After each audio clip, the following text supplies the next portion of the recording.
शांति कुंज online classes में आपका स्वागत है। कक्षा 6 विषय हिंदी, पाठ 6 तेनाली राम। देखिए, पहले राजा महाराजाओं के दरबार में ऐसे लोग भी होते थे जो अपनी बातों और हाजिर जवाबी से लोगों का मनोरंजन किया करते थे। ऐसे ही लोगों को विदूषक कहते थे। विदूषक यानी कि विद्वान, ज्ञानी। तेनाली राम भी इसी प्रकार का विदूषक था। उसका असली नाम तो रामन था। वो तेनाली गांव में रहता था, इसलिए उसे तेनाली राम कहते थे। रामन बचपन से ही बहुत बुद्धिमान एवं चतुर थे। शब्दों का तो वह जादूगर था। शब्दों के विचित्र अर्थ निकालकर वो लोगों को चकित कर देता था। सब उसकी बुद्धिमानी की प्रशंसा करते थे। लोगों को विश्वास था कि रामन एक दिन जरूर बड़ा आदमी बनेगा।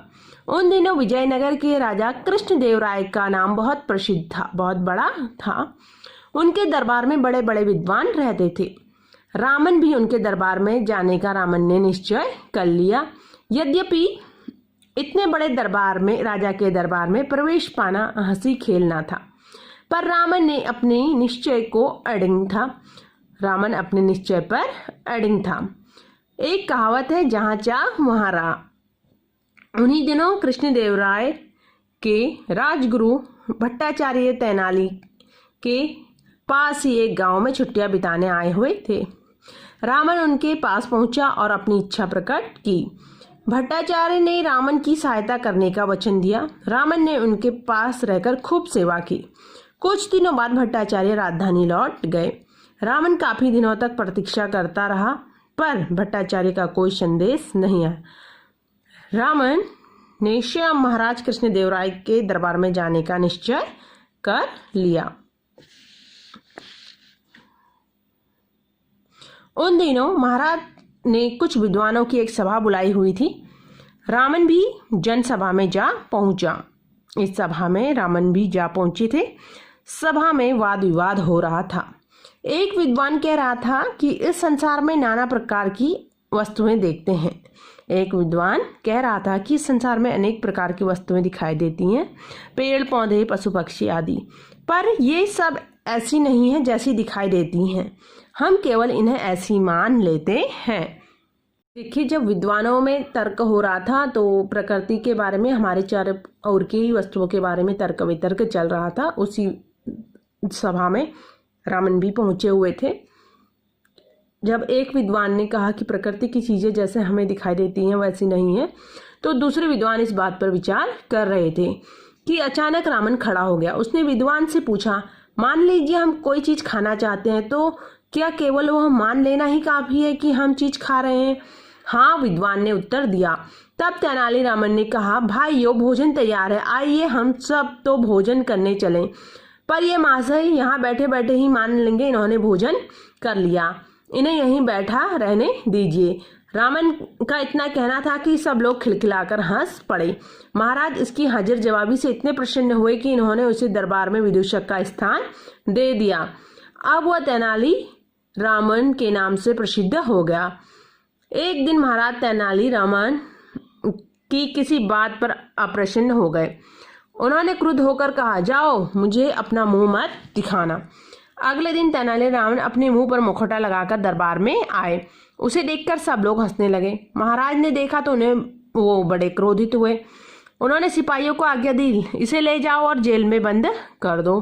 तेनाली रामन ने नम्रता से कहा, अपराध क्षमा हो महाराज, मैंने तो आपकी आज्ञा का पालन किया है। मैं तो आपने अपने मुंह पर नकली चेहरा लगाकर आया हूं ताकि आपको मेरा मुंह ना दिखाई दे। यह सुनकर महाराज का गुस्सा भी उतर गया। तेनाली रामन के विषय में अनेक कहानियां प्रचलित हैं। एक बार की बात है, महाराज कृष्णदेव राय अपनी प्रजा का हाल जानने के लिए राज्य के विभिन्न भागों में जाना चाहते थे। सभी दरबारी चाह रहे थे कि महाराज उन गांवों में जाएं जिनकी दशा अच्छी है, या उनके गांव में जाएं। इससे उनके गांव की मदद हो जाएगी, गांव वालों पर उनका रौब भी पड़ जाएगा। एक मंत्री बोला, महाराज इस बार आप मेरे गांव चलिए। महाराज सोचने लगे कि आखिर किस गांव जाया जाए। उन्होंने तेनाली रामन की ओर देखा। तेनाली रामन ने कहा, महाराज आपका हाथी जिधर ले जाए उधर जाइए। तेनाली रामन की बात सुनकर सभी को बड़ा आश्चर्य हुआ। दूसरे दिन महाराज हाथी पर सवार होकर चल दिए। कुछ और लोग भी साथ थे। देखिए, चलते चलते हाथी ऐसी जगह पहुंचा जहां के लोग बहुत गरीब थे। उनकी हालत देखकर महाराज बहुत दुखी हुए। वे बोले, हमें मालूम था कि हमारे राज्य में इतने निर्धन लोग भी रहते हैं। हाथी हमें बिल्कुल सही स्थान पर लाया। इन्हें वास्तव में हमारी सहायता की आवश्यकता है। महाराज की बातें सुनते ही महावत ने उसकी चादर उतार फेंकी। तेनाली रामन को देखकर सब चकित रह गए। महाराज मुस्कुराकर बोले, अच्छा तो हाथी को तुम यहाँ लाए हो थे। इस प्रकार बीरबल के चुटकुले भी बड़े चाव से सुने जाते हैं। उसी प्रकार तेनालीराम के चुटकुले भी बड़े प्रसिद्ध हैं। तेनालीराम केवल विदूषक नहीं वरन तेलुगु भाषा के एक प्रसिद्ध कवि भी थे। देखिए, तेनालीरामन ने क्या किया, खुद हाथी का जो लगाम लेकर हाथी की चादर के नीचे छुप गए और वो हाथी को गरीब जो गांव थे उन गांव की ओर लेकर चल दिए। और राजा ने क्या किया, देखिए राजा ने क्या किया, वो उन गरीब गांवों में पहुंचे और उन्हें वास्तविकता अपने गांव के हालात पता चल गए। तो तेनालीराम ने अपनी चतुरता से बस हाथी के रूप में ही उन्हें उनका मार्गदर्शन कर दिया। इसी प्रकार जो अकबर बीरबल के चुटकुले हैं वो भी बहुत फेमस है, प्रसिद्ध हैं। और आपको इसी प्रकार यहाँ दक्षिण में जो है तेनालीराम के जो चुटकुले हैं ये प्रसिद्ध हैं, इनकी कहानियाँ प्रसिद्ध हैं। और आपको अभ्यास कार्य में करना है शब्दार्थ और बहुविकल्पीय प्रश्नों को आपको अपने अभ्यास पुस्तिका में करना है। शब्दों को जो वाक्य हैं इनको आपको अपने शब्दों में कहकर दिखाना है। जैसे जहाँ चाह वहाँ राह को आपको कहना है कि इच्छा हो तो कोई भी कार्य असंभव नहीं है।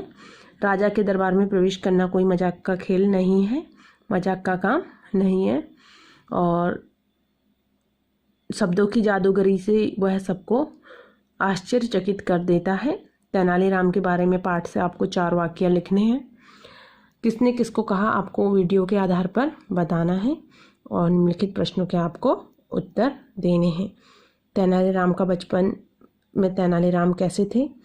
रामन ने कहाँ जाने का निश्चय किया?